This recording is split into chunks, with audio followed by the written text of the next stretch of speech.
మీరిద్దరూ నిజంగా బావుంటారు. మీ relation life long ఉంటుంది అనే నమ్మకం అయితే నాకుంది. ఎందుకంటే ఇద్దరు కూడా సేమ్ దాదాపు ఒకే వర్గానికి చెందిన వాళ్ళు మీరు. ఎందుకంటే ఇక్కడ నేను మళ్ళీ అంకితా రాజ్ టాపిక్ తీసుకురావాల్సిందే. అంకితా రాజ్ అనే ఆమె ఒక ట్రాన్స్ విమెన్ కదా! తెలుసు మీ అందరికీ తెలిసిందే. కాకపోతే నార్మల్ అతను పెళ్లి చేసుకోవడం వల్ల రాజ్ కుమార్ అనే అతను వాళ్ళ రిలేషన్ ఒక రకంగా బ్రేకప్ అయింది. ఎందుకంటే వాళ్ళ మెంటాలిటీస్ వాటన్నిటిలో తేడాలుంటాయి కదా! మీరేమనుకుంటున్నారు ఆ విషయంలో? మీరు చెప్పండి విమల్. రిలేషన్షిప్లో కంపల్సరీ మిస్అండర్స్టాండింగ్స్, ప్రాబ్లమ్స్ అన్నీ జరుగుతాయి. ఆ ప్రాబ్లమ్స్ అంటే ఇద్దరు ట్యాకిల్ చేసుకోవడానికి, అందరి ముందు ట్యాకిల్ చేసుకోవడానికి చాలా ఉంటాయి. ఈ సిస్టమ్ ఏదైతే వాళ్ళకు ఉంటుందో, అంటే వాళ్ళ రిలేషన్షిప్లో మేబీ అతను తప్పు చేశారా, ఆమె తప్పు చేశారా మాకు తెలీదు. మేము చాలాసార్లు, నేను కూడా ఈవెన్ వాళ్ళని చూస్తా, ఎందుకు వీళ్ళు ఇంత బాగుంటారు. నాకు ఎక్కువ పరిచయం లేదు, బట్ అంకిత తెలుసు. మేము కొన్ని ఈవెంట్స్లో మేము చూసాం, రాజ్ని ఎప్పుడు కలవలేదు, చూసాము.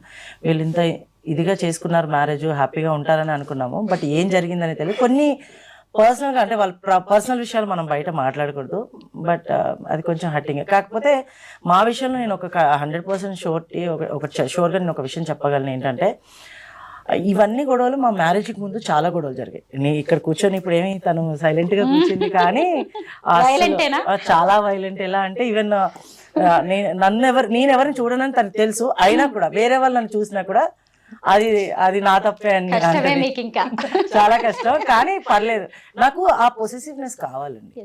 ఆ పొసెసివ్నెస్, ఒక మగవాడికి ఆ పొసెసివ్నెస్ లేకపోతే ఆ మనిషి ఎప్పుడు పాడైపోతాడు. ఆ కేరు, ఆ అనుమానము అనేది కొంచెం వైఫ్కి లేకపోతే మనకు భయం లేకుండా నిజంగా ముందు ఏమనట్లేదు కదా అని చెప్పి ఇంకోరిని ఫ్లడ్ చేయడము, మాట్లాడడము, అవన్నీ ఆటోమేటిక్గా మగవాళ్ళు చెప్తాయి. కానీ నేను ఎక్కువ ఏం చేయను, కానీ తను నన్ను చూసిన ప్రతిసారి ఎవరైనా, నేను ఆటోమేటిక్గా ఎక్కడో చూసినా కూడా ఎవరైనా కనిపించారా అని అడుగుతుంది. ఎందుకు అంటే తనకు తెలుసు, చాలా మంది విత్ ఇన్ ద కమ్యూనిటీ, బయట అమ్మాయిలతో ఎక్కువ ఈ ప్రాబ్లం రాదు, కానీ విత్ ఇన్ ద కమ్యూనిటీకి నేను చాలా క్లోజ్. అంటే ఏదైనా ప్రాబ్లం వచ్చినా, ఏదైనా నేను ఉండే పొజిషన్లో ప్రాబ్లం వచ్చినా, కష్టం వచ్చినా, ఏదొచ్చినా నాకు ఫోన్ చేస్తారు ఎనీ టైం. నేను వాళ్ళతో మాట్లాడాల్సి వస్తుంది. కొంతమంది మంచిగా మాట్లాడతారు, కొంతమంది కావాలని. ఈ కమ్యూనిటీలో ఇది కూడా ఉంటుంది, ఇద్దరు మంచిగా ఉంటే కొంతమంది వేరే వాళ్ళని చెడగొట్టాలనే బుద్ధి అన్నిట్లో, అది జనరల్ పీపుల్లో కూడా ఉంటుంది కదా, ఒక అబ్బాయి అమ్మాయి విషయంలో కూడా ఉంటుంది. అలాగే మా విషయంలో కూడా అలా జరిగాయి. అవన్నీ ప్రాబ్లమ్స్ ఫేస్ చేసి, అవన్నీ గొడవలు ఇచ్చేసుకొని 6 నెలలు మేము అంతకుముందు కొన్ని రోజులు దూరం ఉన్నాం. ఈ తర్వాత ఈ 6 నెలలు దూరం ఉండి తనకు మొత్తం, ఇప్పుడు నేను వచ్చి మళ్ళీ మేమిద్దరం కలిసిన తర్వాత కూడా డిసైడ్ అయింది ఒకటే, నా గురించి నువ్వు కానీ, నీ గురించి నేను కానీ అన్నీ ఓపెన్గా ఉంటాం. నీ ప్రొఫెషనల్లో నేను అడ్రాను, నా ప్రొఫెషన్లో నువ్వు అడ్రాకు. 6 o'clock వరకు నేను ఏం చేసినా నువ్వు అడుగు. ఆఫ్టర్ 6 నువ్వు నీ పని ఏంటి, నువ్వెక్కడున్నావు అని నేను అడుగుతా, నేను ఎక్కడున్నాను నువ్వు అడుగు. అవన్నీ క్లియర్గా మాట్లాడుకొని ఏ మిస్అండర్స్టాండింగ్ రాకూడదని చెప్పి డిసైడ్ అయ్యి ఈ స్టెప్ తీసుకున్నాం. ఆరోహి, ట్రాన్స్ విమెన్ని చాలా మంది కూడా డబ్బు కోసం, ఎంజాయ్మెంట్ కోసం, ప్రేమ పెళ్లి పేరుతో దగ్గర అవుతున్నారు, కొన్నాళ్ళు వాళ్ళతో ఉంటున్నారు, వాళ్ళకు కూడా ఆశలు కల్పిస్తున్నారు, వెళ్ళిపోతున్నారు. అయితే ఇప్పుడు మీకు కూడా ఒక అతను మీకు ప్రేమ పేరుతో దగ్గర అయ్యారు, ఇలాంటి వాళ్ళని నమ్మొద్దు అనుకున్నారు అని చెప్పారు కదా. మీ కమ్యూనిటీ చాలా ఎక్కువగా ఫేస్ చేస్తున్న ప్రాబ్లం ఇదే, ముఖ్యంగా ప్రేమ రాహిత్యం. ఎవరైనా కాస్త వెనకబడితే చాలు, ఇష్టంగా చూస్తే చాలు, దానికోసమే కదా ఇంత కష్టాలు పడి మీరు అసలు సృష్టికే ప్రతిసృష్టి చేయించి మిమ్మల్ని మీరు ఇలా మార్చుకుంటారు. ఏమనిపిస్తూ ఉంటుంది? మీరు ఎలా జాగ్రత్తగా ఉండాలంటారు ఈ విషయాల్లో? నేను అందరు ట్రాన్స్ ఉమెన్స్కి చెప్పేది ఒకటే, ప్రేమ అనేది వాళ్ళు ప్రేమించినప్పుడు మనకు ఒక నటన అనే చిన్న విషయం మనకు అక్కడ క్లారిటీగా తెలిసిపోతుంది. ఎందుకంటే బాగా కేరింగ్ చూపించేవాడు ఎప్పుడు క్లారిటీగా ప్రేమించాడు క్లియర్గా. ఎందుకు అంటే అదొక్కటి మనం అర్థం చేసుకుంటే సరిపోతుంది. అట్లా ప్రేమించి లైఫ్ని ఆగం చేసుకునే వాళ్ళు ఉన్నారు, సూసైడ్ చేసుకునే వాళ్ళు ఉన్నారు, ప్రతి ఒక్కరు ఉన్నారు. బట్ మీకు ఒక నమ్మకం అనేది ఉంటుంది. మనల్ని ప్రేమించి దగ్గరికి వచ్చినప్పుడు నమ్మకం అనేది ఖచ్చితంగా ఉంటుంది. కానీ ఆ నమ్మకం ఎంతలో వరకు ఉంటే అంత బాగుంటుందని నా ఫీలింగ్. చెప్పగానే తొందరగా నమ్మడం, ప్రేమ అనగానే దాన్ని తొందరగా అట్రాక్ట్ అయిపోవడం, ఇలాంటివన్నీ ఎందుకు చేస్తారు అని అంటే, అమ్మ ప్రేమ చాలా దూరం, ఫ్యామిలీ పర్పస్లో ప్రేమ దూరం. అలాంటి ఒక వ్యక్తికి ఒకరిని నేను ప్రేమిస్తున్నాను, మిమ్మల్ని మీతో నేను లైఫ్ లాంగ్ ఉండాలనుకుంటున్నాను, అదే నిజమేమో అని చెప్పి నమ్మి ఒక స్టెప్ తీసుకుంటారు. కానీ అలాంటి టైంలో వాళ్ళు ఏది చెప్పినా నిజమే కావచ్చు, నన్ను నాతో లైఫ్ లాంగ్ ఉంటారేమో అనుకుని ఒక స్టెప్ తీసుకుంటారు. కానీ అప్పుడే ఒక చిన్న విషయాలు కానీ, ఏదైనా ఒక విషయంలో వాళ్ళకి గొడవ స్టార్ట్ అయినప్పుడు ఆ చిన్న విషయమైనా కానీ దాన్ని చాలా పెద్దగా చేసి విడిపోవడానికి ప్రయత్నిస్తూ ఉంటారు. మనం నేను చెప్పేది ఏంటంటే ట్రాన్స్ ఉమెన్స్కి మన జాగ్రత్తలో మనం ఉంటే చాలా బాగుంటుంది అని నా ఫీలింగ్. ప్రేమ అనేది ఎక్కడి నుంచైనా రావచ్చు, కొంచెం మనం కూడా ఓపిక పట్టి ఆగితే ఖచ్చితంగా ప్రేమ దొరుకుతుంది. మనకి సపోర్ట్ ఉండేవాళ్ళు, మనతో ఉండేవాళ్ళు వీళ్ళే కరెక్ట్ అని మీకు అనిపించినప్పుడు ఒక స్టెప్ తీసుకోండి, తప్పు లేదు. కానీ వాళ్ళు స్టెప్ తీసుకోకుండా వాళ్ళ కోసం పోరాడే వాళ్ళు మస్తు మంది ఉంటారు ట్రాన్స్ ఉమెన్స్లో. అలాంటి వాళ్ళని కొంచెం మనం కష్టం అనిపించి, మన హార్ట్కి కష్టం అనిపించినా వాళ్ళని దూరం పెట్టుకుంటేనే చాలా బాగుంటుందని నా ఫీల్. విమల్, నేను ట్రాన్స్ విమెన్ని చాలా మందిని కలిశాను, బట్ ట్రాన్స్ మ్యాన్ని చూడడం ఫస్ట్ టైం, మాట్లాడడం కూడా ఫస్ట్ టైం మీతోనే. అయితే ఏంటి ఇప్పుడు మీరు ఇందాకే చెప్పారు డ్రింక్ చేస్తాను, ఎంజాయ్మెంట్ ఏదో చెప్పారు మొత్తానికి. అయితే ఎక్కువగా మీ కమ్యూనిటీ వాళ్ళతో మీరు కలుస్తూ ఉంటారా, లేదంటే జనరల్ నార్మల్ మేల్తో కలుస్తారా మీరు ఈ పార్టీస్లో నార్మల్గా ఎక్కడైనా? నాకు జనరల్ పర్సన్స్, స్ట్రైట్ పర్సన్స్ కూడా ఫ్రెండ్స్ ఉన్నారు, with in the community friends ఉన్నారు. నేను ఇద్దరితో అంటే వాళ్ళతో వీళ్ళతో రెండింటితో కూడా టైం స్పెండ్ చేస్తాం. లైక్ ఎప్పుడో వీకెండ్స్ కానీ, లేకపోతే నాకు వర్క్స్ లేకపోతే ఏదైనా బర్త్డేస్ కానీ అందరూ ఉన్నారు. అంటే స్ట్రైట్ పర్సన్స్ ఉన్నారు, ఇటు ఉన్నారు. అందరూ కూడా నన్ను ఎక్కడ కూడా నువ్వు ఇలా మారావు అన్నట్టుగా నన్ను ఎవరూ ట్రీట్ చేయరు. అండ్ చాలా యాక్సెప్టెన్స్ ఎక్కువ ఉంటుంది నా విషయంలో. అసలు బయట అయితే ఇంకా జనరల్గా అసలు ఈ విషయమే తెలియదు ఎవరికి. నేను ట్రాన్స్మెన్ అని చెప్పుకోవాల్సిన అవసరం రాదు కూడా ఇక్కడ. అదనమాట. మీ ఆవిడ వంట బాగా చేస్తుందా? చాలా బాగా చేస్తుంది. ఈ ఆవిడలో నచ్చేది ఏంటి మీకు? అంటే వంట విషయంలోనా, లేకపోతే అన్ని విషయాల్లో తన బాగా ఓవర్ పొసెసివ్, అది నాకు నచ్చుతుంది కొన్నిసార్లు. నా మనిషి, నా వాడు, ఇంకా అది చాలు కదా. నిజమే మరి. ఎందుకంటే ఇంట్లో వాళ్ళ దగ్గర నుంచి అవన్నీ మనం వదిలేసుకొని వస్తాం కదా. మనం ఆ కేర్ అంతా, అంటే ఇంట్లో కూడా నన్ను బాగానే చూసుకున్నారు. బట్ ఇది ఇలా మారడం వల్ల మా ఇంట్లో వాళ్ళకి నేను కొంచెం నా గురించి ఆలోచించుకోకూడదు, వాళ్ళ గురించి కూడా మనం ఆలోచించాలి అప్పుడప్పుడు. ఎందుకంటే సొసైటీ నాకు నచ్చినట్టు నేను బతకాలనుకున్నప్పుడు వాళ్ళకు కూడా వాళ్ళు నచ్చినట్టు బతికే ఇది మనం ఇవ్వాలి. వాళ్ళని బాధ పెట్టకూడదు కదా. సో అదంతా ఇప్పుడు మా అమ్మ నన్ను బాగా చాలా కేర్ చేసి, మనం ఏదైనా చేస్తే ఇంకా తప్పని ఒకటి కొట్టి అది ఇలా చేయకు అలా చేయకు అని అమ్మ వాళ్ళు అంటారు. అదే నా భార్య అయితే ఎందుకు నేను కోప్పడాలి అని నాకు ఒక ఫీల్ వస్తుంది అంతే. నేనేమి అలా అని చెప్పి నువ్వు ఇలాగే ఉండు అలా ఉండని నేను తను చెప్పను, తను నాకు చెప్పదు. ఓన్లీ ఒక్క విషయం ఏంటంటే నేను ఎక్కడ చేయి జారిపోతానేమో అనే ఒక భయం తప్ప ఇంకేం ఉండదు. చాలా బాగా ఇచ్చేస్తుంది. వంట అయితే ఇంక చెప్పాల్సిన అవసరం లేదు, ప్రతి ఒక్క. అండ్ ఓపెన్గా చెప్పాలంటే నాకు ఎక్కువ లాస్ట్ ఇయర్ నేను హెల్త్ బాగోక నా సర్జరీస్ అయినప్పుడు కూడా నేనేమి ముందు మారిపోలేదు. నా జర్నీని కూడా తను చూసింది. తను వచ్చిన తర్వాతే నాకు అన్ని సర్జరీస్ అయ్యాయి. నన్ను చూసుకొని ఒక పిల్లోళ్ళ దగ్గర పెట్టుకొని తనే ఆయింట్మెంట్స్ రాసి దగ్గర చూసుకొని అసలు అవన్నీ చేసింది. సో అలాంటప్పుడు నేను తను అసలే వదులుకోవాలని అనుకోలేదు. అంతగా అన్నీ చూసి ఈరోజు మారిపోయానని ఎవరో వచ్చి నాకు ఫ్లడ్ చేసి నన్ను లవ్ చేసి నువ్వు ఇంత బాగున్నావు, అబ్బాయి ఎంత బాగున్నావు, నీలాగే వెళ్ళలేరని ట్రాన్స్ కమ్యూనిటీలో చాలామంది ఉంటారు, బయట కూడా చాలామంది ఉంటారు. కానీ నేను అంటే ఇంకా అప్పుడప్పుడే నాకు గడ్డం మీసాలు వస్తున్నాయి, నాకు ఇంకే సర్జరీస్ కాలేదు. ఆ టైంలో వచ్చింది తను. అప్పుడు వచ్చి నా జర్నీ అన్నిటికీ తన ముందే నా అన్ని సర్జరీస్ అయ్యాయి. తను చూసుకుందంటే నేను తన్ని ఇప్పుడు వదులుకోవడం కరెక్ట్ కాదనిపించింది, అందుకే వెయిట్ చేశాను. ఆరోహి, అసలు మీరెవరు? చూడ్డానికి అసలు బుట్ట బొమ్మలాగా 16 అణాల తెలుగు అమ్మాయి లాగా ఎంత చక్కగా ఎంత అందంగా ఉన్నారో. మీరు ఒక ట్రాన్స్ విమెన్ అనే విషయం మీరు చెప్తే తప్ప తెలిసేలాగా లేదు. చాలా మీ వెబ్ సిరీస్లో కూడా చాలా మంది గుర్తుపట్టకపోవచ్చు మిమ్మల్ని చూసిన వాళ్ళు కూడా. అసలు మీరెవరు, మీ పేరేంటి, డెడ్ నేమ్ ఏంటి, ఇలా మిమ్మల్ని మీరు మార్చుకోవాలని ఏ వయసులో ఎందుకు అనిపించింది? నేను చిన్నప్పటి నుండి నాకు ఊహ తెలిసిన క్షణం నుంచి నేను అమ్మాయిలానే ఉండాలనుకున్నా. నాకు ఎక్కువ బాయ్స్ ఫ్రెండ్స్ లేరు. బాయ్స్ నా పక్కన కూర్చున్నా నచ్చదు, నన్ను ముట్టుకున్నా నచ్చదు నాకు. ఎందుకంటే నేను అమ్మాయినే అని నా మైండ్లో ఫిక్స్ అయిపోయినాను కాబట్టి ఇది నాకు నచ్చదు.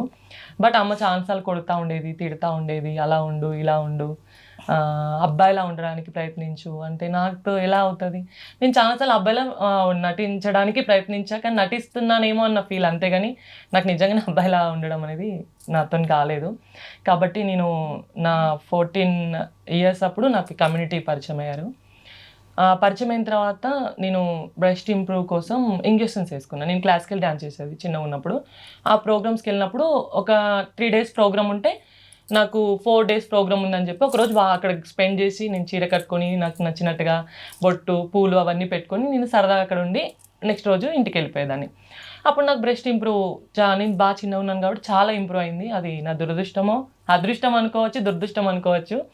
అది బాగా ఇంప్రూవ్ అయిపోయింది. మా ఫ్రెండ్స్ నుంచి చాలా నాకు చూటిపోటి మాటలు అట్లాంటివన్నీ వస్తూ ఉంటాయి. ఓన్లీ మాటల వరకే ఉన్న వాళ్ళు చేతల్లో కూడా చూపించడం, ఇది నిజమా కాదని టచ్ చేయడం, అట్లాంటివి నేను తీసుకోలేకపోయాను. ఎందుకంటే నేను అమ్మాయిగా అనుకున్నప్పుడు, వాళ్ళు నన్ను ముట్టుకున్నప్పుడు నాకు అదొక నరకంగా అనిపించేది. అసలు నేను ఎంత పెద్ద తప్పు చేశాననే ఫీలింగ్ వచ్చేది. అట్లాంటివన్నీ నాకు జరిగినాయి. పేరెంట్స్ కి తెలుసా మీరు ఇంజెక్షన్స్ తీసుకుంటున్నారనే పేరెంట్స్ కి తెలియదు, బట్ మా అమ్మ చాలాసార్లు బాధపడేది, ఆపరేషన్ చేయించాలి తొందరగా, ఇది ఎందుకు ఇలా జరిగింది, నేను ఇవరికి ఇలా అంటున్నారు కాలనీలో, కానీ ఇలా ఎందుకు జరిగిందని ఇంతవరకు మా మమ్మీకి తెలియదు. ఇది చూసిన తర్వాత అర్థమవుతుంది ఆ రోజు ఎందుకు తనకు అలా జరిగిందని. సారీ అమ్మ, నేనైతే కావాలని చేయలేదు, నా ఫీల్ అట్లాంటిది, బట్ అలా జరిగిపోయింది. ఆ క్షణం అనుకున్నాను నేను, ఇక నాకు 10th అయిపోయిన తర్వాత ఇంటర్లో జాయిన్ చేశారు. ఇక నేను ఒక్క క్షణం కూడా అక్కడికి వెళ్ళినా చదవాలని ఇంట్రెస్ట్ నాకు కూడా ఉండేది, బట్ అక్కడికి వెళ్ళిన తర్వాత అక్కడ కూడా నాకు అవే అవమానాలు జరిగేసరికి ఇక నేను ఇది నా లైఫ్ కాదు, ఇది నా ప్రపంచం కాదని కమ్యూనిటీలోకి వచ్చేసి. ఆ తర్వాత మళ్ళీ పేరెంట్స్ తో మళ్ళీ మాట్లాడాను, పేరెంట్స్తో మాట్లాడాను. అమ్మ నాకు ఇట్లా ఉండడం ఇష్టము, మీరు యాక్సెప్ట్ చేయగలుగుతారా, మీరు యాక్సెప్ట్ చేస్తారా అని చాలాసార్లు ఫోన్ చేశాను. వద్దు, నువ్వు అబ్బాయిలా ఉండడానికి అయితేనే ఇంటికి రా అని చెప్పడం జరిగింది. ఆ తర్వాత నేను సర్జరీ అయిన తర్వాత ఒకరోజు కాల్ చేశాను, అమ్మ నేను ఇట్లా పూర్తిగా అమ్మాయిలా మారిపోయాను, మీరు ఓకే అంటే నేను ఇదే బట్టల మీద వస్తాను, కానీ నన్ను ఇలా బ్రతకనివ్వండి అమ్మ అని చెప్పి చాలాసార్లు బ్రతిలాడినాను. అమ్మ ఒకటే మాట చెప్పింది, నువ్వు చచ్చిపోయినాం అనుకున్నాం, మేము స్నానం చేస్తున్నాం, పెట్టేసే ఫోన్. నాన్న ఎక్కువ రెస్పాన్స్ అవ్వకపోయేది అప్పుడు. తను ఎక్కువ మాట్లాడడానికి, ఎవరైనా తండ్రి కొడుకుగా చూసిన తండ్రి ఒకేసారి తన కొడుకు ఇలా అయిపోయాడని మాటలు కానీ కావచ్చు, వాళ్ళ పద్ధతి కానీ కావచ్చు, వాళ్ళ ఫ్రెండ్స్ ఏమైనా అనే విధానమైన కావచ్చు, అది ఎవరైనా ఒక తండ్రి తీసుకోలేడు కదా అని నేను అనుకున్నాను. మేబీ అందుకే తను సరిగా మాట్లాడకపోయేవాడేమో. మా డాడీ నేను క్లాసికల్ డ్యాన్స్ వెళ్తా ఉంటే కూడా మా అమ్మ చెప్పింది, వద్దొద్దు, ఆ క్లాసికల్ డ్యాన్స్ అంటే కాటుక పెట్టుకోవాలి, లిప్స్టిక్ పెట్టుకోవాలి, వాడి ప్రవర్తనలో చాలా చేంజింగ్గా ఉంది, వద్దు అని చెప్తే మా డాడీ అనుకున్నాడు నా కొడుకు కమలా హాసన్ అంతా ఎత్తు ఎదిగితే చాలు అని అనుకున్నాడు. అట్లా ఫీల్ అయ్యాడు మా డాడీ. కానీ సారీ డాడీ, నేను ఇలా అయిపోయాను. సిబ్లింగ్స్ ఉన్నారా, అక్కలు తమ్ముళ్ళు? నాకు తమ్ముడు, ఒక చెల్లికి మ్యారేజ్ అయిపోయింది. చెల్లి మ్యారేజ్లోనే నన్ను వాళ్ళు యాక్సెప్ట్ చేయడం జరిగింది. కొన్ని రోజులు తమ్ముడి ఇష్యూ తోటి నేను ఇంటికి వెళ్ళలేదు, ఎందుకంటే తన ఫ్రెండ్స్ కూడా ఉంటారు, మనం కూడా కొన్ని అర్థం చేసుకోవాలి. తన ఫ్రెండ్స్ ఏంట్రా మీ అన్న ఇలా అయిపోయాడా అలా అయిపోయాడా అని ఒక చిన్న మాటలు ఉంటాయి కాబట్టి మేబీ తను అందుకే నన్ను దూరం ఉంచాడేమో అనుకుంటాను. మా తమ్ముడికి కాకపోతే నేనంటే చాలా ఇష్టం. ఇప్పుడు పూర్తి స్థాయిలో అమ్మాయిగా మారిపోయిన తర్వాత అమ్మ ఏమంటుంది ఇలా చూసి? అమ్మ హ్యాపీగానే ఉంది. ఇప్పుడు నన్ను అమ్మ ఇంట్లో అందరికంటే తొందర యాక్సెప్ట్ చేసేది అమ్మ ఒక్కటి. బాగా మెచ్యూర్డ్ మైండ్. నాకైతే హ్యాపీగా అనిపిస్తుంది, ఎందుకంటే తన విషయంలో కూడా నేను తనకి షేర్ చేసినప్పుడు, నువ్వు ఎలా ఉన్నా హ్యాపీగా ఉంటే చాలు, నిన్ను ఎవరైతే హ్యాపీగా చూసుకుంటున్నారో అని నీకు అనిపిస్తే వాళ్ళతో ఉంటే నేను హ్యాపీ. ఎందుకంటే ఇన్ని రోజుల మన దూరానికి నేను ఏ సమాధానం చెప్పలేను నీకు, కానీ నువ్వు తనతో ఉంటే మాత్రం నాకు హ్యాపీ అని చెప్పడం జరిగింది. ఎందుకు అంటే మా అమ్మకి బాగా మెచ్యూర్డ్ మైండ్. బాగా నేను తనకు చెప్పిన విషయాన్ని తొందరగా యాక్సెప్ట్ చేయగలుగుతుంది, దాన్ని తొందరగా అర్థం చేసుకోగలుగుతుంది. అందుకే నేను ఏ చిన్న విషయమైనా అమ్మకి షేర్ చేస్తా. ఫస్ట్ మీరు ఇలా అమ్మాయిగా మారడం, పెళ్లి చేసుకోవడం, అల్లుడు రావడం, ఇప్పుడు ఏమంటుంది అమ్మ? అమ్మ ఫుల్ హ్యాపీ, ఎందుకంటే తనంటే మా ఇంట్లో చాలా ఇష్టం. మా తమ్ముడికి కానీ, మా డాడీకి కానీ, మా మమ్మీకి కానీ చాలా ఇష్టం తనంటే. తననే నేను పెళ్లి చేసుకుంటా అని వాళ్ళు అనుకోలేదు, ఎందుకంటే మధ్యలో మాకు గొడవ అయింది, డిస్కషన్ చాలా ఎక్కువ అయిపోయింది. తనతో మాట్లాడొద్దు మీరు ఎవరని చెప్పి నేనే వాళ్ళ ఫోన్ నెంబర్ తీసుకొని బ్లాక్ చేయడం జరిగింది. వాళ్ళకైతే ఇప్పుడు తననే నేను పెళ్లి చేసుకుంటున్నా అని చెప్పినప్పుడు వాళ్ళైతే ఫుల్ ఖుష్. ఇంకా చేసుకునేదాకా కూడా వాళ్ళకి నమ్మకం లేదు, చేసుకున్న తర్వాత మాత్రం ఇంకా హ్యాపీ. మీరు చెప్పండి విమల్, మీ డెడ్ నేమ్ ఏంటి? ఇంతకు మీ డెడ్ నేమ్ ఏంటో చెప్పాలి. అసలు మీ పేరేంటి? మీరు అమ్మా నాన్న పెట్టిన పేరేంటి? నేను అది చెప్పాలనుకోవట్లేదు, ఎందుకంటే మళ్ళీ ఇది చూసిన తర్వాత వాళ్ళు నన్ను అదే పిలవడం జరుగుతుంది బయట. కాబట్టి పాత ఫ్రెండ్స్ ఎవరైనా గుర్తుపడుతుంటారా? గుర్తుపడతా ఉంటారు, పాత ఫ్రెండ్స్ గుర్తుపడతా ఉంటారు. అదే నేను పిలిచినా కూడా లేదు నన్ను ఇట్లా పిలవండి అని చెప్పి చెప్తా ఉంటారు. ఇష్టం లేదు అసలు అది తెలుసుకోవడం కూడా. ఆ క్యారెక్టర్ ని మీరు పాతేసారు, వెళ్ళిపోయింది ఆ క్యారెక్టర్. ఆ క్యారెక్టర్ లోకి నేను వెళ్ళాలనుకోవట్లేదు. ఆ క్యారెక్టర్ వైజ్ గా ఏదైనా విషయాలు నా ముందుకు వచ్చినా దాన్ని తీసుకోవడానికి నేను రెడీగా లేను. కాకపోతే వాళ్ళు మనల్ని ట్రీట్ చేసినప్పుడు దాన్ని నేను తీసుకుంటాను. ఎందుకు అంటే మనం ఫస్ట్ అక్కడి నుంచి వచ్చాం కాబట్టి, మనం ఎక్కడి నుంచి వచ్చినామో దాన్ని మర్చిపోకూడదు. కాబట్టి నేను వాళ్ళకి నేను ఇప్పుడు నన్ను ఇలా పిలవండి, నాకు ఇలా ఇష్టం అని చెప్పుకుంటాను, అంతవరకే. ఆరోహి అనే పేరు ఎందుకు సెలెక్ట్ చేసుకున్నారు మరి మీరు? ఆరోహి అనే పేరు నాకు నార్మల్గా ఆ పేరు అంటే చాలా ఇష్టం. మా గురువు పెట్టింది, బాగా ఇష్టంగా తను పెట్టుకుంది నాకు ఆరోహి. నేను చెప్పాను అన్నమాట, అత్తయ్య నాకు ఆరోహి పేరు అంటే బాగా ఇష్టం. ఫస్ట్ నా పేరు నైసి ఈ ఫీల్డ్లోకి వచ్చినప్పుడు నైసి నా పేరు, కానీ అది ముద్దు పేరుగా అందరు నైసి నైసి నైసి నైసి అట్లా అయిపోయింది. అది జస్ట్ ఏదో ముద్దు పేరు లాగా ఉంది, నువ్వు ఒక మంచి పేరు పెడతానులే అని చెప్పి చెప్పడం జరిగింది మా అత్తయ్య. తర్వాత ఆమె చెప్పింది ఇట్లా ఆరోహి బాగుంటుంది, బాగుంది పేరు, ఇది పెడితే నీకు బాగా సెట్ అవుతుంది. తర్వాత నాకు ఆరోహి ఆరోహి తర్వాత ఇన్స్టాలో బాగా కొంచెం ఫేమస్ అయిపోయినాను నేను. ఆరోహి అట్లా నడుస్తూ ఉంది. ఆరోహి ఎర్రా అంటే ఇప్పుడు తెలియని వాళ్ళు ఎవరు లేరు మ్యాక్సిమం. యూట్యూబ్లో కొట్టిన ఆరోహి ఎర్రా అని వస్తుంది, ఓ గ్రేట్. చాలా వీడియోలు వస్తాయి నాకు.